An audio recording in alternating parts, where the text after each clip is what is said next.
Hi everyone, in this video I'm going to show you how to make this chunky crochet ear warmer. It's nice and thick, it's stretchy, and for this ear warmer I am using a bulky weight 5 yarn. You can also use 2 strands of worsted weighted yarn doubled up together, but I feel the bulky yarn, just using 1 strand, makes it very stretchy and comfortable to wear. So to start, I am going to chain up 14. I am using a J 6.0 millimeter hook, and I'm using a bulky category 5 yarn. You could also use 2 strands of worsted weighted yarn doubled up together. So start with 14.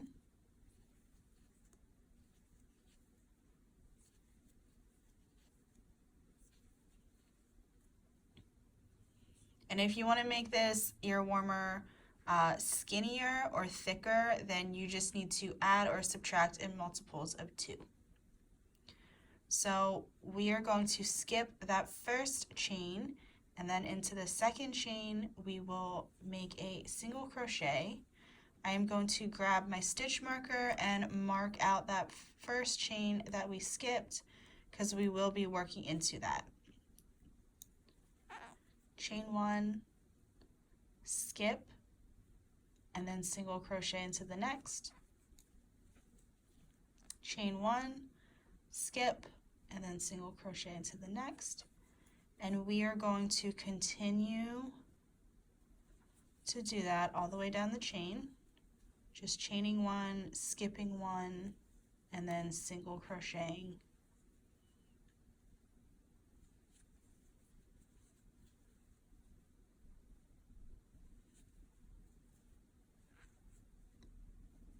Okay, so your last chain should have a single crochet in it.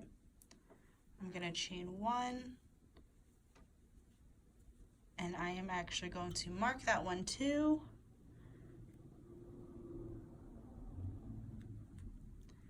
Just because those chain ones in the beginning are hard to see once you get back to them, and I want to make sure I have straight edges, so I'm going to mark them out so I know exactly where to work when I get there. So I chain 1, and then for this row we are going to work into the chain 1 spaces. So basically the spaces between the single crochets in the previous row.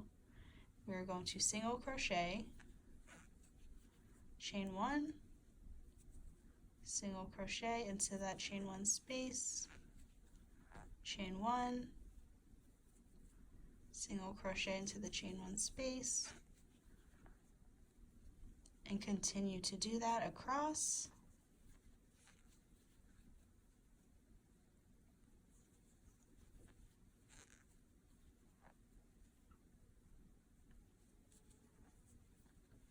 And then once we get to the end here, we're going to chain 1, and then we are going to work a single crochet into that chain 1 space. And then we're going to chain 1. I'm going to put that stitch marker back in so I know where to work into when we get back. And then we are going to do the same exact thing. We are going to be working into the chain 1 spaces, chain 1, work into the chain 1 spaces. If it's hard for you to see the chain 1 spaces, we're basically skipping a stitch and then working into the chain 1 space. So if that's easier for you to visualize, so we're skipping a stitch and then working into the next space. So that's basically all we will be doing. We are just going to continue to work these rows until our ear warmer is long enough. So just continue to make rows, repeat that last row until this measures 18 inches this way, and then come back and I'll show you how to finish it off and do the cinch part. So here I did a bunch of rows and it measures roughly 18 inches this way. This is for an adult size. If you want to adjust the sizing for a bigger or smaller head, you would basically just do less rows. So for my head, it's about 21 inches, and this is 18 inches because I want this to stretch and fit snugly around my head. So basically take whatever head circumference you are making it for, subtract it by 3, and that is the length you will want your headband to be, or your ear warmer to be. So to finish, we are going to hold these together. You can crochet them together, but I'm just going to use a needle because for me that's easier. And I'm just going to whip stitch them together. So basically lining up those stitches and just sewing them together.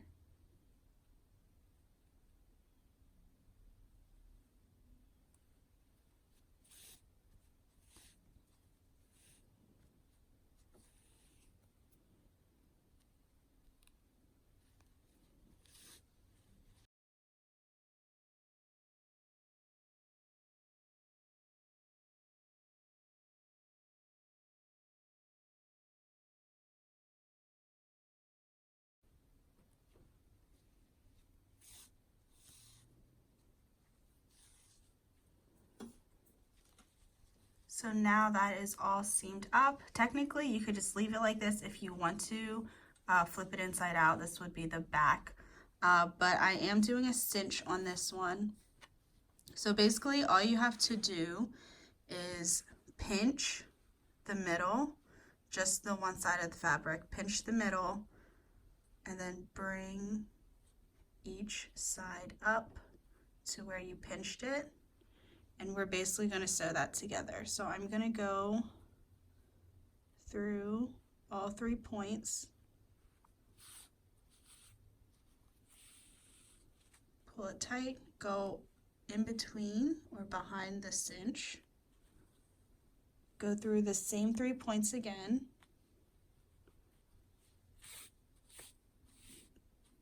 pull it tight, and I'm just going to do that a couple more times. I would do it at least 3 times just to make sure everything is cinched together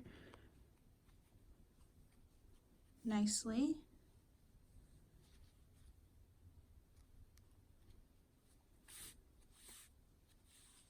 Okay, this one I'll have to weave in. So once that is cinched, you want to flip it so you're looking on the inside of it, and just knot it.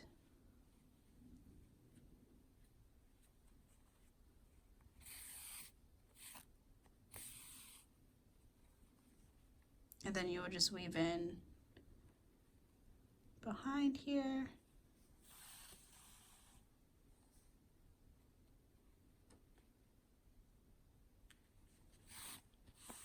You do that a couple more times, but when you flip it out, you could see there's the cinch. I'll have to weave this in yet, but that is it. So we used this seam part here to make this cinch, so there's no, it's basically, it looks seamless, so there's no seam on the back. So it looks nice, and that's it. I hope this video was helpful, and thanks so much for watching.